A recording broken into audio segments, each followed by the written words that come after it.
बिस्मिल्लाहिर्रहमानिर्रहीम। रब्बे ज़िदनी इल्मा, इस दुआ के साथ और वो तमाम नेक ख्वाहिशात के साथ जो एक टीचर या उस्ताद अपने तालिब इल्म के लिए कर सकता है। We have already started the chapter number 6 और आज हम उसका अटेंड कर रहे हैं लेक्चर नंबर 5। यूजुअली स्टूडेंट्स ऐसा होता है कि हम बोर्ड के कॉर्नर से लेक्चर को स्टार्ट करते हैं, लेकिन चूंकि आज मुझे एक बहुत बड़ा टेबल बनाना था रिगार्डिंग द न्यूट्रिशन, तो आज हम लेक्चर को बिल्कुल सेंटर से स्टार्ट करेंगे। और आपको लास्ट टाइम याद होगा स्टूडेंट्स कि हम लोगों ने बात को छोड़ा था राइबोसोम्स के ऊपर, मीजोसोम्स पे, राइबोसोम्स पे, और अब हम उसी के लास्ट पार्ट को कंटिन्यू करने वाले हैं जिसका नाम है जाहिर है granules and storage. Right students, so वही बात है, अपनी कॉपी पेन निकाल लीजिए और कोशिश करें कि आप इसकी जितनी भी इंपॉर्टेंट बातें हैं वो नोट करें। और वैसे तो मेरी ख्वाहिश ये होती है कि मैं बोर्ड को ही आपके लिए एक फ्लैश कार्ड के तौर पर प्रूव करूं। सो आज देखना ये है कि हम इसमें क्या क्या सीखने वाले हैं। तो नंबर 1 स्टोरेज ग्रैन्यूल्स को अंडरस्टैंड करेंगे, फिर हम एक बड़ी इंपॉर्टेंट प्रॉपर्टी पढ़ेंगे बैक्टीरिया की, that is called as what, ability to form cyst and spores. उसका कंपैरिजन देखेंगे, दोनों में डिफरेंस देखेंगे। और फाइनली इस लेक्चर में हम बैक्टीरिया कैसे खाते पीते हैं, मीन्स उनकी न्यूट्रिशन कैसे है, इसको हम डिस्कस करेंगे आज के लेक्चर में। So let's move to the white board. जी माय डॉक्टर्स, मैं आपसे डिस्कस ये कर रहा था कि अगर आप मेडिकल फील्ड के प्रोफेशन से एसोसिएट होते हैं फ्यूचर लाइफ में किसी भी तरीके से, तो आप लोगों का सामना जिस ऑर्गेनिज्म से हमेशा रहेगा, जिसके साथ आपकी जंग हमेशा जारी रहेगी, मीन ऑनगोइंग बैटल, वो क्या है हमारे पास, बैक्टीरिया। राइट, वैसे तो और भी पैथोजेंस है, लेकिन बैक्टीरिया का अपना एक यूनिक मकाम है और उसी ऑर्गेनिज्म को आज हम पढ़ रहे हैं और उसकी हम एक और यूनिक प्रॉपर्टी को स्टडी करने वाले हैं, that is called as their ability to make granules and to store the food. Right students, तो इसी टॉपिक को हम यहाँ स्टडी करने वाले हैं। नंबर 1 थिंग इज कि हमें एड्रेस करना है प्रॉब्लम को, कि आखिर बैक्टीरिया को ऐसी कौन सी प्रॉब्लम्स का सामना करना पड़ता है कि जिसके बाद वो अपने अंदर कोई ना कोई ग्रैन्यूल डेवलप कर लेता है जिसके अंदर उसने फूड को स्टोर करना होता है।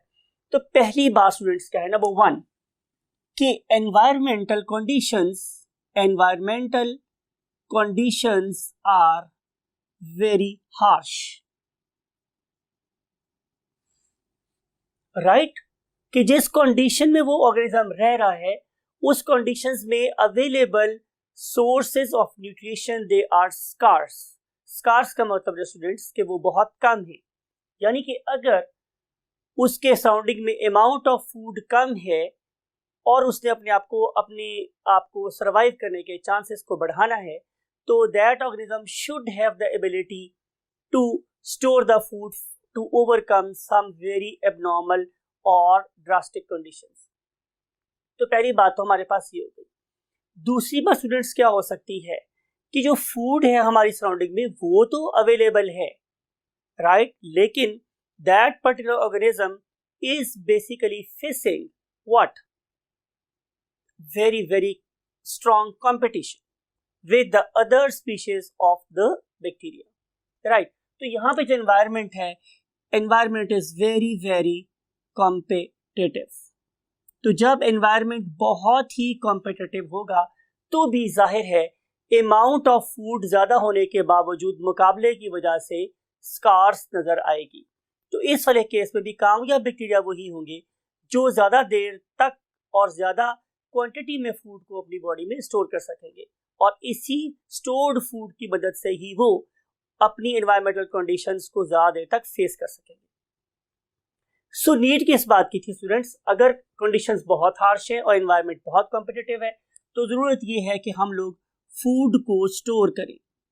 और हम जब फूड को स्टोर करते हैं तो हमारे बैक्टीरिया के साइटोप्लाज्म में डिफरेंट किस्म के ग्रैन्यूल्स बन जाते हैं। अब अगली डायग्राम में हमने देखा है कि बैक्टीरिया ने इस प्रॉब्लम को सॉल्व कैसे किया।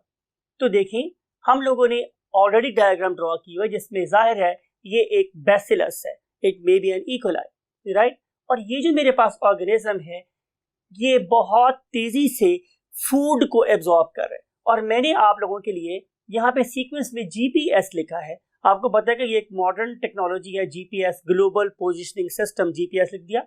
और फिर मैंने आप लोगों के पास एफएसएच, अगर आप मेडिकल स्टूडेंट है तो आपको एफएसएच फॉलिकल स्टिमुलेटिंग हार्मोन के नाम से भी चीज याद रहेगी। सो लेट्स सी कि बेसिकली ये जी का मतलब क्या है स्टूडेंट्स। तो यहाँ पे जो जी का मतलब है student, it stands for glycogen. और आपको ये बात पता है स्टूडेंट्स कि जब भी ग्लाइकोजन स्टोर होता है और उसमें हम आयोडीन टेस्ट लगाते हैं तो वो रेड शो करता है, इसलिए मैंने इसको रेड से लिखा हुआ है। फिर उसके बाद जो चीज हमारे पास स्टूडेंट्स है दैट इज बेसिकली फॉस्फेट्स। तो जितनी भी ऑर्गेनिजम्स हैं, बैक्टीरिया हैं, उनमें ये एबिलिटी पाई जाती है कि वो at the specific time they में accumulate phosphates in their what body, and then they may have the ability to store what sulphates और इट्स अदर फॉर्म, जिसको हम लोग डिफरेंट न्यूट्रिशन में स्टडी करेंगे। और फिर ये जो मैंने एफ लिखा है इसका मतलब है फैट्स, कि ये वाले ऑर्गेनिज्म फैट्स को भी स्टोर कर सकते हैं in their body, right students. और एंड एस से बाद मेरे पास स्टूडेंट्स क्या हो सकती है, सिंपल सल्फर। और इस एबिलिटी की बुनियाद पर डिफरेंट किस्म के बैक्टीरिया को कलर इंपार्ट होगा। और अगली लास्ट पॉइंट पे देखिए मैंने क्या किया हुआ है आप लोगों के लिए, कि मैंने एक सेपरेट कॉलम बनाया जिसपे मैंने वर्ड लिखा है एक्सक्रीशन, और उसके साथ मैंने एक ब्लैक एरो के साथ सिंगल आउट एरो ड्रॉ किया हुआ है।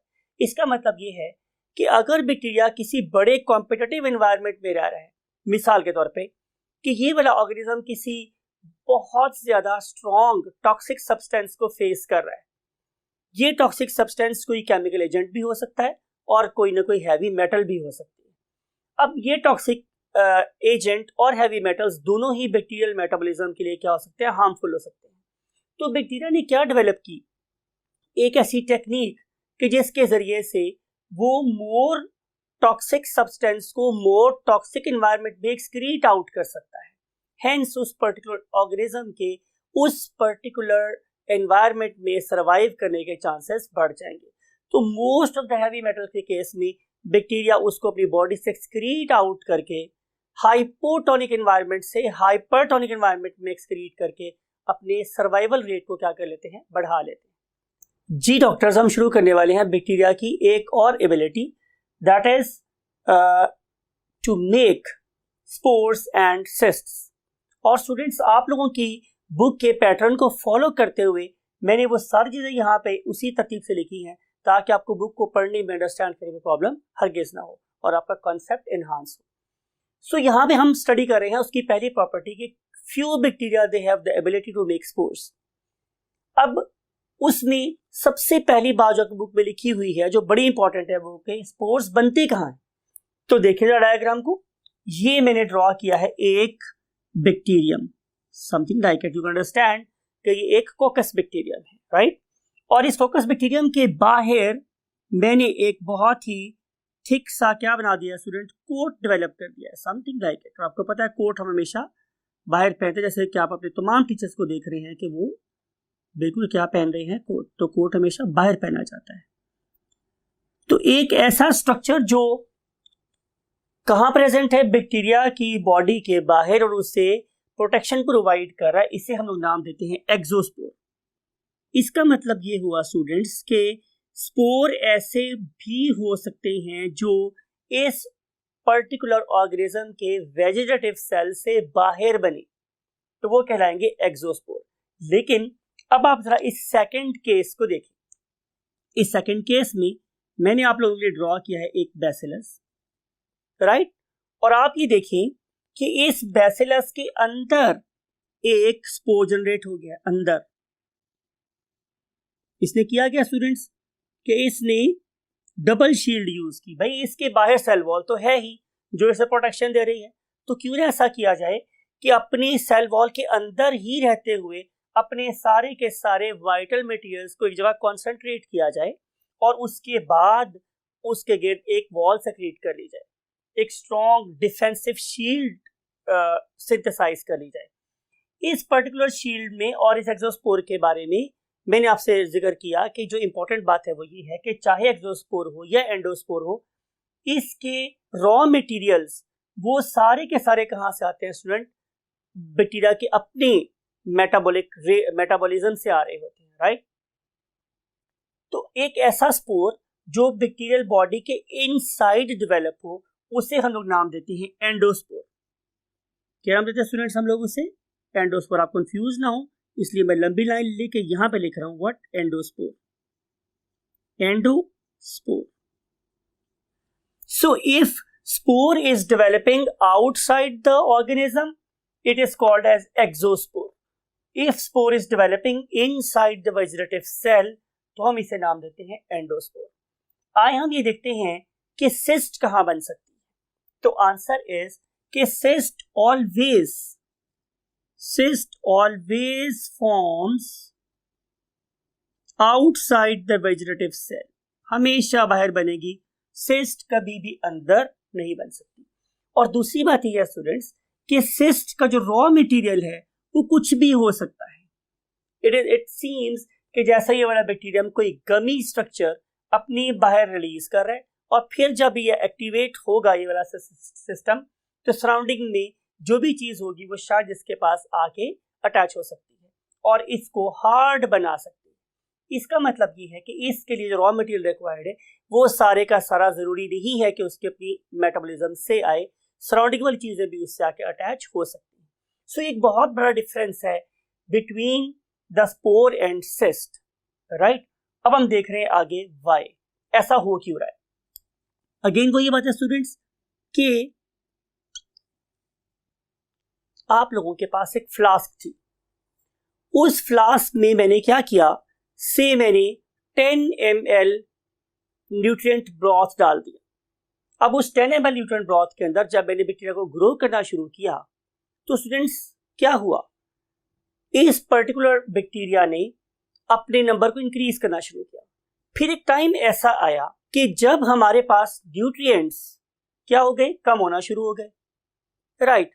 तो ये क्या करेगा, ये अपने आप को डिफेंसिव मोड के अंदर ले जाएगा, राइट। और ये वेट करेगा कि ये वाली लेस न्यूट्रिएंट्स वाली कंडीशंस कब ओवरकम हो, राइट। तो इसका मतलब ये है, वाई का आंसर ये है कि टू ओवरकम ड्रास्टिक कंडीशंस, यानी कि आपने यही वाली बात यहां भी लिख देनी है कि यहां पे भी लॉजिक यही है कि to overcome drastic environmental conditions, drastic environmental conditions. अगली बात, ड्रास्टिक एनवायरमेंटल कंडीशंस जब होंगी तो कौन कौन सी ऐसी चीजें हो सकती हैं जो इस पर्टिकुलर स्पोर को या सिस्ट को डिस्टर्ब कर सकती है। जाहिर है हम हर उस चीज के अगेंस्ट रेजिस्टेंस डेवलप करेंगे जो इसको तंग कर सकती है। अब यहां पे हमने लिस्ट बना दी है उसकी कि लाइट इसे डिस्टर्ब कर सकती है, डेसिकेशन का मतलब होता है कि अब कंडीशंस विदाउट वाटर है। मैंने बहुत दफा आप लोगों से ड्राई मैथ्स में ये जिक्र किया हुआ है कि अगर मैं आपको उठा के डेसिकेटर में डाल दूं, वहां से वाटर वेपोरेट करवा दूं, तो इसका मतलब है कि डेसिकेटेड एनवायरनमेंट एक ऐसा माहौल होगा जिसमें अमाउंट ऑफ वाटर कम होगी या नहीं होगी। सो इसको डिहाइड्रेटेड एनवायरनमेंट से भी बचाएगा। और पीएच मीन के कंडीशंस या तो बहुत एसिडिक हो गई हैं या बहुत ज्यादा बेसिक हो गई हैं, तो उस वाले केस में भी जाहिर है रेजिस्टेंस कौन प्रोवाइड करेगा इसको, जाहिर है स्पोर या सिस्ट।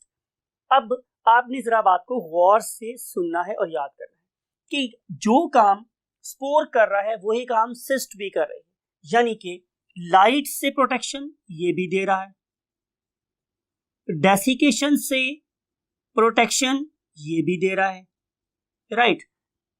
पीएच से रेजिस्टेंस ये प्रोवाइड कर रहा है। तो फिर स्पोर और सिस्ट में फर्क क्या है स्टूडेंट? मैंने डेलिबरेटली इस पॉइंट को लास्ट पे लिखा है और मैंने यहां पे एक स्टार ड्रॉ किया है और इसके ऊपर इंपॉर्टेंट लिख दिया है बिकॉज कि ये आप लोगों को वो डिफरेंस बता सकता है जो आप लोगों को एक नंबर दे जाए और मेडिकल कॉलेज में ले जाए। सो इंपॉर्टेंट क्या है स्टूडेंट्स कि जो हमारे स्पोर्स हैं वो हीट रेजिस्टेंट होते हैं, वो बहुत हाई टेम्परेचर और बहुत लो टेम्परेचर से इन्हें सेफ्टी देंगे, but cyst can not do it. Cyst ऐसा नहीं कर सकती। तो इसके बारे में मैं ब्लैक से एक वर्ड आप लोग लिख रहा हूं कि cysts are not are not heat resistant, ये हीट रेजिस्टेंट नहीं होती। Cysts are not heat resistant, इसका मतलब ये गर्म करूंगा तो ये वाले ऑर्गेनिज्म मर जाएंगे।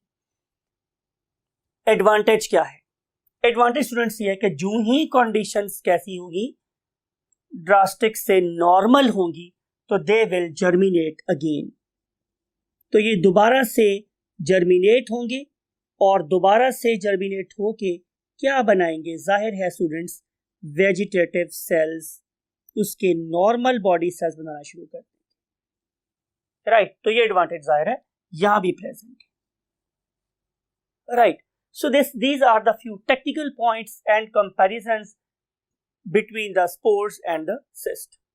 और अब हम लोग मूव करते हैं इस लेक्चर के लास्ट सेगमेंट की तरफ, जो कि हम लोगों ने अपने राइट पे लिख रखा है, that is called as what? Nutrition in bacteria. हम डिस्कस करने वाले हैं एक और बहुत ही important, very very very important topic, इसलिए मैं आपको यहां पे लिख रहा हूं ऐसे वी इंपॉर्टेंट, यानी कि ये कोई बहुत ही इंपॉर्टेंट टॉपिक है और आप लोगों को रिसर्च में और जाहिर है during the course of treatment भी आपके काम आएगा। बैक्टीरिया दो तरह के हो सकते हैं। नंबर एक, ऑटोट्रॉफ्स। याद रखना स्टूडेंट्स कि जहां भी वर्ड आएगा ऑटो, इस पर्टिकुलर वर्ड का मतलब है सेल्फ। इसका क्या मतलब है स्टूडेंट्स? सेल्फ। मैंने जान के इसको स्प्लिट फॉर्म में लिखा है, ब्रोकन फॉर्म में लिखा है कि ऑटो का मतलब है सेल्फ और ट्रॉफ का मतलब होता है फूड, यानी कि ऐसे ऑर्गेनिज्म जो अपनी फूड खुद बना सकते हो, उन्हें हम लोग क्या नाम देते हैं? Autotrophs. Auto means self, troph means food. अब जो ऑटोट्रॉफ्स है स्टूडेंट्स, उसकी you are looking over here कि इसकी मैंने दो टाइप्स ड्रॉ की है आप लोगों के सामने, इसको मैंने बाइफरकेट कर दिया ऑटोट्रॉफ्स को। तो एक में लिखा हुआ है मैंने स्टूडेंट्स क्या? Photo autotrophs. फोटो का मतलब होता है व्हाट? लाइट। फोटो का मतलब स्टूडेंट्स क्या होता है? लाइट। राइट, तो हम यहाँ पे फिर लगा रहे हैं कि फोटो का मतलब है लाइट और ऑटो का मतलब सेल्फ, ट्रॉफ का मतलब फूड, यानी कि ये ऐसे ऑर्गेनिज्म हैं जो सनलाइट की प्रेजेंस में अपनी फूड खुद बना सकते हैं, तो क्या कहलाएंगे? Photo autotrophs. राइट, सवाल ये है कि ये वाला काम पौधे भी कर रहे हैं, वो ऐसा क्यों कर लेते हैं? क्योंकि उनके पास एक क्लोरोफिल है। तो भाई कॉमन सेंस, इन वाले ऑर्गेनिज्म के पास भी क्या प्रेजेंट है? एक अदद क्लोरोफिल। यहां पर भी प्रेजेंट है क्लोरोफिल। लेकिन याद रखने वाली बात यह है कि बैक्टीरियल क्लोरोफिल यूकैरियोटिक क्लोरोफिल से डिफरेंट होता है। ठीक है, इट इज डिफरेंट, डिफरेंस है बिल्कुल। किससे? यूकैरियोटिक क्लोरोफिल से या प्लांट के क्लोरोफिल से ये डेफिनेटली क्या होता है? डिफरेंट होता है। अब ये डिफरेंस क्या है, ये हम जब फोटोसिंथेसिस टॉपिक पढ़ेंगे न्यूट्रिशन वाले टॉपिक में, तो वहां हम इसको डिटेल में डिस्कस करेंगे, क्योंकि वहां पे हम लोग क्लोरोफिल का पूरा स्ट्रक्चर पढ़ेंगे और फिर आपको वहां पे स्ट्रक्चर के कंपैरिजन में बताएंगे कि how bacterial chlorophyll is molecularly different from chlorophyll of the plants and animals. Sorry, from the plants. You know very well कि एनिमल्स में क्लोरोफिल एग्जिस्ट नहीं करता। लोकेशन, सवाल यह है कि बैक्टीरिया में क्लोरोफिल कहां लोकेट करता है? तो आंसर इज कि अनलाइक यूकैरियोट्स, वहां पे आपको पता है कि उस वाले केस में क्लोरोफिल बिल्कुल डबल मेम्ब्रेन बाउंडेड स्ट्रक्चर में प्रेजेंट था, जिसे हम नाम देते थे क्या? क्लोरोप्लास्ट। राइट, या जिसे प्लास्टेड्स बोलते थे, आपने पढ़ रखा है चैप्टर नंबर 4 में। तो ये इस वाले केस में ऐसा नहीं है, ये तो बिल्कुल उसके साइटोप्लाज्म में ही डिसॉल्व्ड है। राइट, तो यहां पे आप लोगों ने ये वाला वर्ड इंपॉर्टेंट याद करना है कि it is dissolved and freely distributed in the cytoplasm of the bacterial body. अब अगर ऐसा है तो ये वाले बैक्टीरिया जाहिर है कोई फोटोसिंथेसिस जैसा प्रोसेस ही कर रहे होंगे। आए उसको हम इक्वेशन से समझते हैं।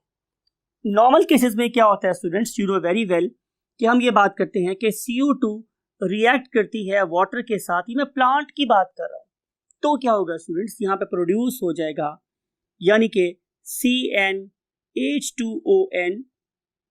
बिल्कुल 100% आप लोगों ने सही पहचाना है, ये बनेगा मेरे पास कार्बोहाइड्रेट और रिलीज हो जाएगी यहाँ पर क्या, ऑक्सीजन। राइट, इस वाले केस में मींस बैक्टीरिया के केस में ऐसा नहीं हो रहा। बैक्टीरिया के केस में CO2 तो वही है, मींस पहला रॉ मटेरियल वही है CO2, लेकिन जो दूसरा रॉ मटेरियल है वो वाटर नहीं है। अब जरा गौर से देखिए, मैंने यहाँ पर टैप जान के किया था आपको, ताकि आपको बात समझ आ जाए कि जो डिफरेंस है basically it is lying over here, यहाँ डिफरेंस है इस पॉइंट पे।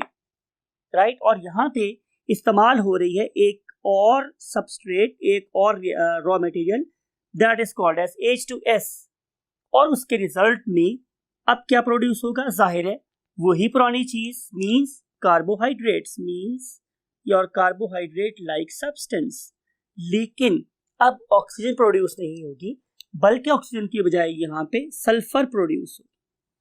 तो इस किस्म के बैक्टीरिया जो सल्फर प्रोड्यूस करते हैं right during the course of their photo autotrophism, उन्हें हम बोलते हैं सल्फर बैक्टीरिया। और हमारे पास आप लोगों की बुक में 3 एग्जाम्पल्स लिखी हुई हैं, किसकी, सल्फर बैक्टीरिया की। वो कौन कौन सी एग्जाम्पल है स्टूडेंट मेरे पास, number 1 is sulphur bacteria. Right, bacteria का वर्ड आप लोग खुद लिख सकते हैं आई होप।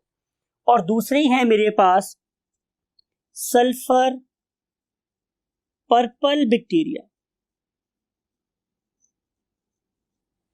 राइट, और जो मेरे पास थर्ड किस्म के बैक्टीरिया हैं वो sulphur non purple bacteria, sulphur non purple bacteria. तो ये तीनों की तीनों एग्जाम्पल्स भी सल्फर, सल्फर पर्पल और सल्फर नॉन पर्पल बैक्टीरिया आपने तीनों याद करनी है। वैसे तो इंटरेस्टिंग बात यह है कि आप ये 3 नाम लेके किसी से टंग ट्विस्टर भी खेल सकते हैं, राइट, बिकॉज कि मैंने भी बड़ी मुश्किल से ये 3 नाम जुबान पे चढ़ाए हैं। राइट, अब हम चलते हैं इसकी नेक्स्ट टाइप की तरफ, that is called as chemoautotrophs. आपको नाम इंडिकेट कर रहा है स्टूडेंट्स कि इस वाले केस में organisms will use what, certain chemicals to make their own food. और जाहिर है ये जो मेरे पास केमिकल्स हैं वो कैसे हैं, इनऑर्गेनिक। इंपॉर्टेंट बात यह है स्टूडेंट्स कि हम यहाँ पे जो केमिकल्स यूज कर रहे हैं वो सारे के सारे कैसे हैं, इनऑर्गेनिक। राइट, फॉर एग्जाम्पल हम जैसे यहाँ पे लिखा हुआ है कि हम नाइट्रोजन को यूज कर सकते हैं, हम लोग सल्फर को यूज कर सकते हैं, और फिर हम लोग क्या यूज कर सकते हैं, आयरन, और इस तरह की बहुत सी चीजें। राइट, बहरहाल ये क्या है, इनऑर्गेनिक सब्सटेंसेस। इनऑर्गेनिक सब्सटेंसेस के जरिए से हमने समझना है कि हम अपनी फूड या एनर्जी कैसे प्रोवाइड कर सकते हैं या कैसे गेन कर सकते हैं। तो उसी के लिए मैंने ये वर्ड लिखा था, हाउ। तो answer is by means of oxidation. मैं इनऑर्गेनिक सब्सटेंसेस की इनऑर्गेनिक सब्सटेंसेस की ऑक्सीडेशन करूंगा, तो उसके रिजल्ट में जो पैकेट ऑफ एनर्जी रिलीज होगा उससे being bacteria I will use to carry out my own body reactions. Right, अब ऑक्सीडेशन का मतलब क्या है स्टूडेंट्स, नंबर वन स्टूडेंट्स ये है कि एडिशन ऑफ ऑक्सीजन, या तो आप O2 को ऐड कर दो या आप लॉस ऑफ क्या कर दो, हाइड्रोजन, या आप हाइड्रोजन को लॉस कर दो, और या फिर आप लोग लॉस कर दो किसको, इलेक्ट्रॉन्स को। राइट, तो इनमें से अगर आप ये तीनों में से कोई भी काम कर रहे हो तो जाहिर है आप क्या कर रहे हैं, ऑक्सीडेशन। राइट, ऐसा भी हो सकता है कि आप लॉस भी कर रहे हो ऑक्सीजन को, और आप गेन भी कर रहे हो ऑक्सीजन को, और लॉस भी कर रहे हो हाइड्रोजन को, और लॉस भी कर रहे हो इलेक्ट्रॉन को, जैसा कि आपको इस एग्जांपल में नजर आ रहा है। ये वाले बैक्टीरिया जिन्हें हम लोग नाइट्रीफाइंग बैक्टीरिया बोलते हैं, जो हमारे नाइट्रोजन साइकिल को ऑपरेट करने में एक बहुत ही इंपॉर्टेंट या की रोल प्ले कर रहे हैं, हम उन पर्टिकुलर बैक्टीरिया के बारे में यहाँ बात कर रहे हैं कि they can oxidise ammonia. You may see over here कि ये मेरे पास एक अमोनिया है, जब मैंने इसको O2 से मिलाया तो जाहिर है यहाँ से हाइड्रोजन का लॉस हो गया और ये वाली ऑक्सीजन को गेन कर लिया नाइट्रोजन ने, और रिजल्ट में मेरे पास क्या प्रोड्यूस हो गया, NO2-1। अब ये जो NO2-1 है, ये बनना किस से एसोसिएट करता है, by the loss of hydrogen and electron, right students. इसलिए ये कहलाएगी मेरे पास व्हाट, ऑक्सीडेशन। इस पर्टिकुलर केस में जो एग्जांपल आप लोगों के माइंड में हमेशा रहनी चाहिए, that is called as Nitrosomonas, right. ये रिएक्शन करने वाले बैक्टीरिया का नाम है students what, Nitrosomonas, Nitrosomonas. So this very organism, this very bacteria can carry out this reaction, और हम यूज कर सकते हैं इस प्रोडक्ट को आगे मजीद, यानी कि अगर मेरे पास NO2 बन चुका है तो मैं इसको फर्दर कन्वर्ट कर सकता हूं into nitrates. So nitrite will be converted into nitrate by the further addition of oxygen. यहां देखिए NO2 था और यहां पे NO3 हो गया, अब अभी मैं मजीद ऑक्सीजन ऐड कर रहा हूं तो इसको मैं क्या बोलूंगा, ऑक्सीडेशन, और रिजल्ट में इस दफा भी 2 प्रोटॉन प्रोड्यूस होंगे, इलेक्ट्रॉन रिलीज होगा। अब इस पर्टिकुलर केस में जो बैक्टीरिया या जो एग्जांपल हम यहाँ पे कोट कर सकते हैं, उस एग्जांपल का नाम है नाइट्रोबैक्टर, नाइट्रोबैक्टर,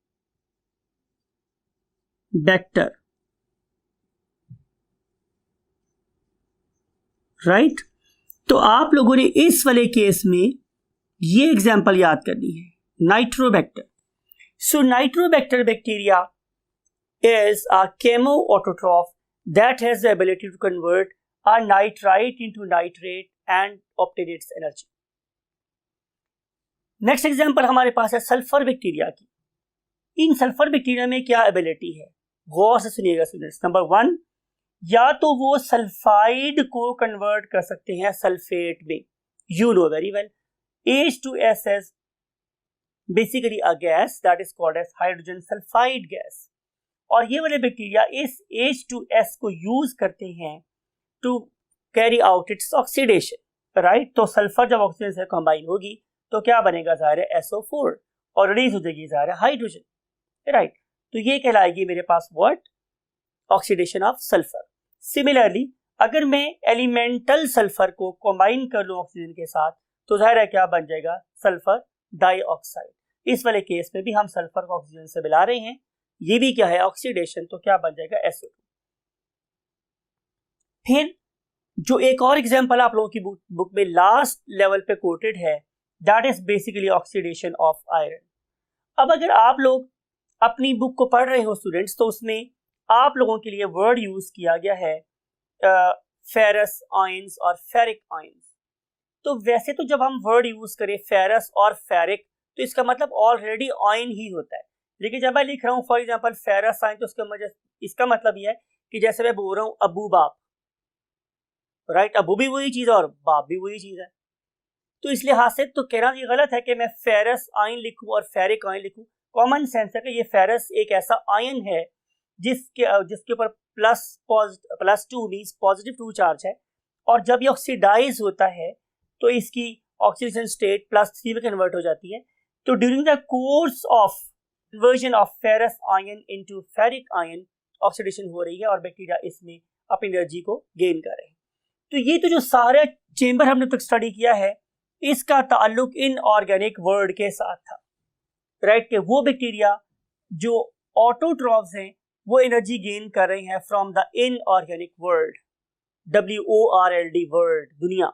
लेकिन अब हम चलते हैं हेटेरोट्रॉफ्स की तरफ। ये आज के लेक्चर की आखिरी बात है। हेटेरोट्रॉफ में स्टूडेंट्स हमारे पास 2 किस्म के ऑर्गेनिजम्स, 2 किस्म के बैक्टीरिया नजर आते हैं। उनमें से एक को हम लोग बोलते हैं सेप्रोट्रॉफ्स, राइट। अब जो सेप्रोट्रॉफ हैं इनका सोर्स ऑफ फूड क्या है? ऑर्गेनिक। मैंने आपसे बोला था ना कि जो हमने लास्ट बातें की है वो इनऑर्गेनिक वर्ल्ड की है, और जो बातें हम अब कर रहे हैं वो ऑर्गेनिक वर्ल्ड की, राइट स्टूडेंट्स? यहां भी जो पैरासाइट हैं they also obtain food from organic substances. भाई अगर दोनों ने फूड ऑर्गेनिक सब्सटेंस से हासिल करनी है तो फिर दोनों में फर्क क्या है? तो आंसर इज कि सेप्रोट्रॉफ डेड ऑर्गेनिक मैटर से फूड लेते हैं, जिसे हम लोग क्या बोलते हैं? ह्यूमस भी बोलते हैं। Humus, HUMUS, humus, right? It is frequently available in the soil, वहां से ऑब्टेन कर रहे होते। अगर आप जरा गौर से देखें तो वो वाले बैक्टीरिया कि जो डेड बॉडी से फूड लेते हैं उन्हें हम एक और नाम भी देते हैं, और वो नाम स्टूडेंट्स क्या था आपको याद है? जी, उन्हें हम नाम देते हैं डीकंपोजर। बिल्कुल सही बोला आप लोगों ने। तो ये बेसिकली हमारे एनवायरनमेंट के डीकंपोजर भी हैं, और आप लोग इन्हें रिसाइकलर भी बोल सकते हो, क्योंकि ये ऑर्गेनिक सब्सटेंसेस को दोबारा से ऑर्गेनिक फेज से निकाल कर किस में कन्वर्ट कर देते हैं? इन ऑर्गेनिक फेज में, और इसीलिए हम इन्हें क्या बोल रहे हैं? डीकंपोजर और रिसाइकलर, राइट? तो ये है सेप्रोट्रॉफ की कुछ कैरेक्टरिस्टिक्स। क्या बोला मैंने? ये ऑर्गेनिक फूड यूज करते हैं, वो फूड हमेशा डेड ऑर्गेनिक मैटर से ऑब्टेन होती है। वो चूंकि डेड ऑर्गेनिज्म है लिहाजा उसकी बॉडी में वेयर टियर का प्रोसेस स्टार्ट करवाएंगे और ऑर्गेनिक सब्सटेंसेस को दोबारा से इनऑर्गेनिक सब्सटेंसेस में कन्वर्ट कर देंगे।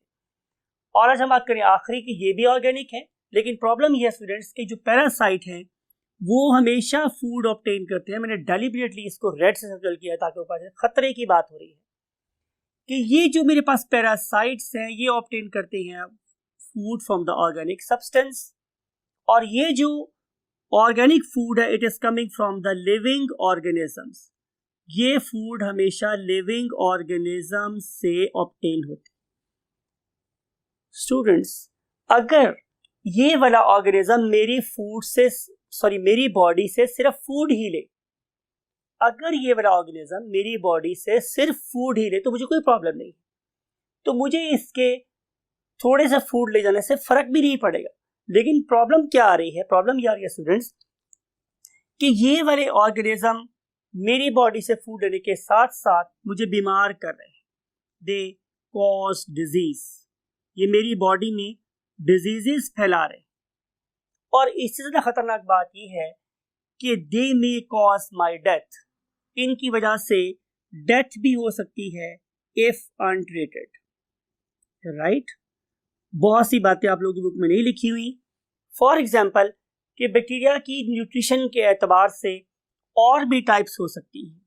फॉर एग्जाम्पल हो सकते हैं स्टूडेंट्स सिम्बायोन्ट्स, राइट? फिर इसके अलावा हो सकते हैं मेरे पास क्या? कमेंसल्स, राइट? तो ये क्या होते हैं ये फ्यूचर में आपसे कभी डिस्कस होगा। इस उम्मीद के साथ कि आप लोगों ने इस पर्टिकुलर लेक्चर से सैर हासिल नॉलेज गेन किया होगा, और आप इसमें से हर एक पॉइंट को हमेशा की तरह बोल रहा हूँ कि अपने माइंड में रखें, बिकॉज के कोई पता नहीं वो कौन सा एक नंबर हो सकता है जो आप लोगों को मेडिकल कॉलेज में ले जाए। Take very good care of yourself. बिस्मिल्लाहिर्रहमानिर्रहीम। जी स्टूडेंट्स, अब हम चैप्टर नंबर 6 का लेक्चर नंबर 6 पढ़ने जा रहे हैं। Again put out your copies and pains, open up your eyes, years and most importantly brain. आप में से यहाँ मुझे डेड बॉडीज बैठी हुई नजर ना आए, बल्कि जिंदा लोग नजर आए जो इल्म हासिल करने की जुस्तजू और ख्वाहिश रखते हैं, राइट? सो हम चैप्टर नंबर 6 के लेक्चर नंबर 6 में डिस्कस करने वाले हैं क्या? Respiration in prokaryotes. और इसके लिए मैंने ये ऑलरेडी लिख रखा है आप लोगों के पास, रेस्पिरेशन जरा नए डिफरेंट स्टाइल में। और आप जरा गौर से अगर देखें इस डायग्राम को तो मैंने इस पर्टिकुलर लाइन के साथ जो डिफरेंट टाइप्स ऑफ बैक्टीरिया को आपस में जोड़ रही है उसके साथ एक ग्रेजुअली इंक्रीजिंग टेपर लाइन लगाई। और ये जो टेपर लाइन है बेसिकली वो बता रही है किस चीज को कॉन्सेंट्रेशन ऑफ ऑक्सीजन को, राइट। तो आपको नजर आ रहा है कि यहां पे शायद जो कॉन्सेंट्रेशन है ऑक्सीजन की वो बिल्कुल जीरो पे। I am talking about this point कि इस पॉइंट पे concentration of oxygen is zero. और यहां पे अगर मैं बात करूं इस पर्टिकुलर पॉइंट पे, तो जो कॉन्सेंट्रेशन है it is maximum, may be equivalent to the concentration of air, concentration of oxygen in air, right. तो बैक्टीरिया की हुई मेरे पास total students 4 types. Anaerobes, anaerobic, an का मतलब है स्टूडेंट्स विदाउट, राइट, और एरोबिक का मतलब होता है व्हाट, ऑक्सीजन। तो एक ऐसा ग्रुप ऑफ बैक्टीरिया जो विदाउट ऑक्सीजन रहना पसंद करता हो उसे हम नाम देते हैं एनएरोब्स। आप लोगों ने ये बात बड़े गौर से ध्यान से सुननी है स्टूडेंट्स कि वो वाले बैक्टीरिया की जो ऑक्सीजन के बगैर रहना पसंद करते हैं, अगर मैं उन्हें ऑक्सीजन दे दूं तो दे बिगिन टू डाई, वो मरना शुरू हो जाते हैं। इसका मतलब ये होगा कि अगर मैं इन पर्टिकुलर बैक्टीरिया को अपनी लेबोरेटरी में कल्चर करना चाहता हूं तो फिर मुझे एब्सोल्युटली ऑक्सीजन फ्री एनवायरनमेंट देना पड़ेगा, राइट। तो उसके लिए हम स्पेशल एनएरोबिक चैम्बर्स यूज करते हैं जो ज़ाहिर एनवायरनमेंट से सील होते हैं, और उसमें हम ऐसा केमिकल भी डालते हैं जो ऑलरेडी प्रेजेंट ऑक्सीजन को एब्जॉर्ब कर लेता है। तो इस किस्म के ऑर्गेनिजम्स को हम क्या बोलते हैं, एनएरोबिक बैक्टीरिया। फिर अगर जरा आप नंबर 2 स्टेप पे ऊपर मूव करते हैं जो जरा हायर लेवल पे नजर आ रहा है आप लोगों को, तो यू मे सी कि यहां पे कॉन्सेंट्रेशन ऑक्सीजन की definitely as compare to anaerobic environment ज्यादा है, लेकिन इतनी ज्यादा नहीं है। इसलिए मैंने वर्ड यूज किया है माइक्रो का मतलब थोड़ी सी, यानी कि अगर इनको थोड़ी सी ऑक्सीजन मिल जाए, माइक्रो का मतलब स्टूडेंट्स क्या है, थोड़ी सी, यानी कि अगर इन्हें हम थोड़ी सी मिकदार दे दें ऑक्सीजन की तो ये नहीं मरेंगे, राइट। तो इन्हें हम बोलते हैं माइक्रो एरोफाइल्स। अब एरो का मतलब क्या है students, you know very well, oxygen O2, और फिलिया का मतलब क्या होता है, लव, राइट। तो these particular bacteria love to grow in lower concentrations of what, oxygen, right. फिर हम एक और बात याद रखनी है आप लोगों ने कि हम इनके लिए एग्जाम्पल्स भी याद करेंगे। तो जो एनारोबिक बैक्टीरिया है उसकी जो एग्जाम्पल आप लोगों की बुक में कोटेड है, that is a very very dangerous bacterium that is called as spirochete, spirochete, right. अब ये वाला ऑर्गेनिज्म जाहिर है एक स्पाइरल है और बहुत ही थिन सा स्पाइरल है, इसीलिए स्पाइरोकीट है, राइट। और ये डिफरेंट किस्म की बड़ी हार्मफुल डिजीजेस कॉज करने का वजह बन सकता है, फॉर एग्जांपल गनोरिया। माइक्रोएरोफाइल में मेरे पास ऐसे ऑर्गेनिज्म आए कि जो थोड़ी सी कॉन्सेंट्रेशन ऑफ ऑक्सीजन में सर्वाइव कर सकते थे, राइट। तो माइक्रोएरोफाइल की जो एग्जांपल आप लोगों की बुक में से हम लोगों को मिलती है उसका नाम है स्टूडेंट्स कैम्पाइलोबैक्टर। क्या नाम है उसका, कैम्पाइलोबैक्टर। इसका मतलब ये होगा कि अगर आप लोगों ने ये वाला बैक्टीरियम अपनी लेबोरेटरी में ग्रो करवाना है, कल्चर करवाना है, तो उस पर्पस के लिए आप लोगों को थोड़ी सी ऑक्सीजन देनी पड़ेगी। बिल्कुल एनारोबिक कंडीशंस में ये बैक्टीरिया ग्रो नहीं करेंगे। अगली जो हमारे पास कैटेगरी आती है बैक्टीरिया की on the basis of top type of respiration, वो क्या है स्टूडेंट्स, फैकल्टेटिव एरोब्स। तो मैंने जान के यहाँ पे फैकल्टेटिव का मतलब है थोड़ी ज्यादा ऑक्सीजन मैंने यहाँ पे यूज किया, और टेटिव और एरोब मैंने डायल्यूटेड रेड लिखा है ताकि आपको पता चले कि इस वाले केस में बहुत ज्यादा जो हाई कॉन्सेंट्रेशन है वो भी गुजारा कर सकती है, और अगर कॉन्सेंट्रेशन कम भी हुई तो भी गुजारा हो सकता है। इट मीन्स कि ये वाले organism can grow with and without oxygen, लेकिन चूंकि इसके लिए हमने वर्ड एरोब यूज किया हुआ है तो इनकी प्रेफर्ड एनवायरनमेंट बहरहाल प्रेजेंस ऑफ ऑक्सीजन होती है, right. So preferred preferred environment is presence of oxygen. इसीलिए हमने इस ग्रुप को ज्यादा करीब किसके रखा है स्टूडेंट्स? डेफिनेटली एरोब्स के।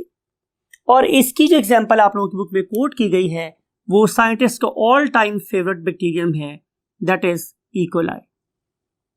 और आखिर पे स्टूडेंट्स जो बैक्टीरिया हमारे पास आ रहा है that is called as aerobe. तो it love to grow in higher concentrations, in higher concentrations of what? Oxygen. और इस पर्टिकुलर ग्रुप की जो एग्जाम्पल है it is Pseudomonas aeruginosa name indicate कर रहा है, लेकिन बाहर आप सूडोमोनास तक ही याद कर लें तो it will be sufficient for you to score marks in Lahore board examinations, right. So ये स्टूडेंट्स मेरे पास 4 टाइप्स इसकी बैक्टीरिया की on the basis of what? Respiration. अब हम मूव कर रहे हैं बहुत क्विकली नेक्स्ट टॉपिक की तरफ, और नेक्स्ट टॉपिक मेरे पास क्या है स्टूडेंट्स? Growth and reproduction. तो अगर मेरे पास स्टूडेंट्स एक बैक्टीरियम बहुत छोटे से साइज का है, मींस ये अभी पैदा हुआ है, तो आपको पता है जब बच्चा दुनिया में तशरीफ लाएगा तो वो डेफिनेटली साइज में छोटा होगा, और फिर उसके बाद वो एक टाइम ऐसा आएगा कि जब वो अपने माँ बाप के साइज के बराबर हो जाएगा, राइट। इस सारी की सारी फेज को कि जब एक बच्चा अपने माँ बाप के कद के या उनसे बड़ा हो जाता है या बराबर हो जाता है, इसे हम नाम देते हैं किसका? ग्रोथ का, राइट स्टूडेंट्स। फिर उसके बाद बैक्टीरियम वही काम करेगा ज़ाहिर जो उसके पेरेंट्स ने किया, मींस कि they will give rise to the new organisms. तो फिर ये दोबारा से क्या करेगा? एक बैक्टीरियम प्रोड्यूस करेगा या मल्टीपल बैक्टीरियम प्रोड्यूस करेगा, something like it, for example ऐसे। और फिर ये बैक्टीरियम दोबारा उसी फेज से गुजरेगा जिससे उसका पेरेंट बैक्टीरियम गुजरा था, मीन ग्रोथ के फेज से गुजरेगा। तो इसका मतलब ये होगा कि अगर एक बैक्टीरियम ने अपना साइकिल कंप्लीट करना है तो उसे 2 काम करने हैं, number 1 growth and number 2 is reproduction. तो किसी भी स्पीशीज के इस दुनिया पे एग्जिस्ट करने के लिए यही 2 चीजें बहुत जरूरी हैं, ग्रोथ एंड रिप्रोडक्शन। अगर वो बड़ा नहीं होगा तो जाहिर है रिप्रोड्यूस नहीं कर सकेगा, अगर रिप्रोड्यूस नहीं कर सकेगा तो ग्रोथ करने के लिए रॉ मटेरियल ही प्रेजेंट नहीं होगा, राइट।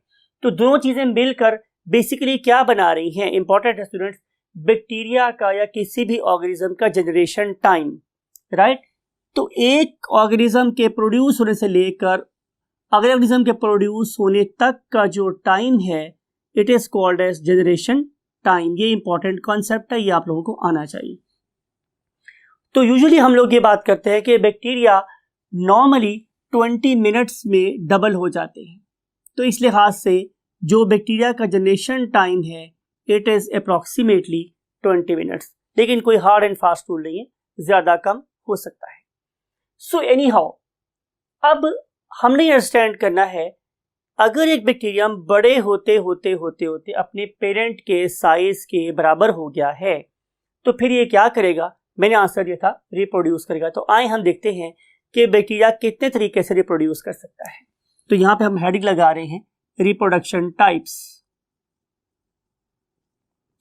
तो स्टूडेंट्स आंसर ये है कि हम जो बैक्टीरियम है ये 2 तरीके से रिप्रोड्यूस कर सकता है। One of them is called as asexual reproduction. इस वाले केस में एक ऑर्गेनिज्म ही काफी है टू प्रोड्यूस इट्स डिसेंडेंट्स, लेकिन जो दूसरी टाइप की रिप्रोडक्शन है उसे हम लोग नाम देते हैं व्हाट? Sexual reproduction. और सेक्सुअल रिप्रोडक्शन में एटलीस्ट हम लोगों को 2 ऑर्गेनिज्म चाहिए होते हैं, right. In case of sexual reproduction we are in need of at least 2 organisms, 2 organisms और 2 बैक्टीरिया, जबकि यहां पे सिर्फ और सिर्फ एक ऑर्गेनिज्म ही अपने जैसे नए ऑर्गेनिज्म प्रोड्यूस कर सकता है। तो बैक्टीरियम या बैक्टीरिया एसेक्सुअल रिप्रोडक्शन का जो मेथड यूज करते हैं उसे हम लोग नाम देते हैं स्टूडेंट्स क्या? बाइनरी फिशन का। Binary fission. अब इस वाले केस में बाय का मतलब होता है 2, राइट, और नरी का मतलब होता है बॉडी, और फिशन का मतलब होता है ब्रेक डाउन। इस वाले केस में एक बैक्टीरियम दो बैक्टीरिया में डिवाइड हो जाएगा। लुक एट दिस कि ये मेरे पास एक बैक्टीरियम था, ये वाला, और उसके पास एक सिंगल सर्कुलर क्या प्रेजेंट था स्टूडेंट्स? क्रोमोसोम। फर्स्ट कर लेते हैं कि ये मेरे पास एक एग्जिस्टिंग क्रोमोसोम है जो पहले से मौजूद था। तो सबसे पहले क्या होगा? सबसे पहले स्टूडेंट्स इस पर्टिकुलर क्रोमोसोम की डुप्लीकेशन होगी या रेप्लिकेशन होगी, और उसके रिजल्ट में इस पर्टिकुलर बैक्टीरियम की बॉडी में दो क्रोमोसोम बन जाएंगे। You may see over here कि ये कुछ हो गया मेरे पास, ये एक पहले से प्रेजेंट क्रोमोसोम था, और आपको डिफरेंशिएट करने के लिए सिर्फ हम डिफरेंट कलर यूज कर रहे हैं, अदरवाइज बिल्कुल उसकी डिटो कॉपी है। तो ये एक क्रोमोसोम मेरे पास और बन गया है, समथिंग लाइक इट। तो लिख देते हैं आप लोगों के लिए, सिर्फ समझाने के लिए, कि ये मेरे पास एक न्यूली सिंथेसाइज्ड डीएनए है, और ये मेरे पास एक ओल्डर डीएनए, राइट। अब नेक्स्ट फेज में स्टूडेंट्स होना क्या है? अगली फेज में ये दोनों के दोनों DNA they begin to move in opposite direction, something like it कि ये बैक्टीरियम था मेरे पास। अब एक जो डीएनए है ये मूव कर गया है, से new one, towards the left side में मूव कर गया मेरे पास, और जो ओल्डर डीएनए है it is basically lying somewhere here, ये दूसरी साइड पे मूव कर गया, राइट। अगले फेज में स्टूडेंट्स क्या होगा बाइनरी फिशन के, कि अब इसमें सबसे पहले cell membrane it will begin to invaginate. Last time discuss किया था मैंने कि टू फोल्ड इनवर्ड, कि इस पर्टिकुलर इवेंट के बाद ये जो सेल मेम्ब्रेन है ये मूव करना शुरू कर दिया है इसने इनवर्ड, अंदर की तरफ को मूव हुई, और ये प्रोसेस चलता रहा यहां तक कि ये बिल्कुल दरमियान में आके फ्यूज हो गए, राइट। इस वाले केस में हमने साइटोकाइनेसिस भी कर लिया है और कैरियोकाइनेसिस भी कर लिया है, मींस मैंने क्रोमोसोम को भी डिवाइड कर लिया है और न्यूक्लियस को भी दो इक्वल पार्ट्स में डिवाइड कर लिया है। ये दो काम होने के बाद अब सिर्फ और सिर्फ डिवीजन ऑफ सेल वॉल रह जाती है, जिसमें जाहिर है मेरे पास एंजाइम्स आएंगे जो सेल वॉल को स्पेसिफिक पॉइंट से ब्रेक कर देंगे, और उसके रिजल्ट में ये प्रोड्यूस हो जाएंगे मेरे पास क्या? दो डॉटर बैक्टीरियम, एक ये वाला बैक्टीरियम स्टूडेंट्स और एक ये वाला बैक्टीरियम, राइट। इन दोनों के अंदर जाहिर है अब प्रेजेंट है सेल मेम्ब्रेन, और जो एक बैक्टीरियम है उसके अंदर प्रेजेंट है older DNA, something like it, और ये मेरे पास दूसरे बैक्टीरियम में प्रेजेंट है न्यू डीएनए। इस सारे के सारे प्रोसेस को, जिसमें एक इंडिविजुअल दो इक्वल पार्ट्स में डिवाइड हो गया, हम क्या नाम देते हैं स्टूडेंट्स? बाइनरी फिशन का, राइट। अब अगली बात कि सेक्सुअल रिप्रोडक्शन की स्टूडेंट्स बैक्टीरिया में 3 डिफरेंट टाइप्स रिपोर्टेड हैं, राइट। उसको हम यूं ड्रॉ कर लेते हैं। नंबर 1 जो पहली टाइप है उसे हम नाम देते हैं कॉन्जुगेशन का। ये लफ्ज हम पहले पढ़ चुके हैं। इसमें दो डिफरेंट मेटिंग टाइप्स क्या कर रही हैं? आपस में मिल रही हैं, और मिलने के बाद वो जेनेटिक इंफॉर्मेशन को, जेनेटिक मटेरियल को एक्सचेंज करते हैं, और उसके बाद वो नई वैरायटी प्रोड्यूस कर लेते हैं। इसे हम बोलते हैं कॉन्जुगेशन। लेकिन बैक्टीरिया में जेनेटिक इंफॉर्मेशन को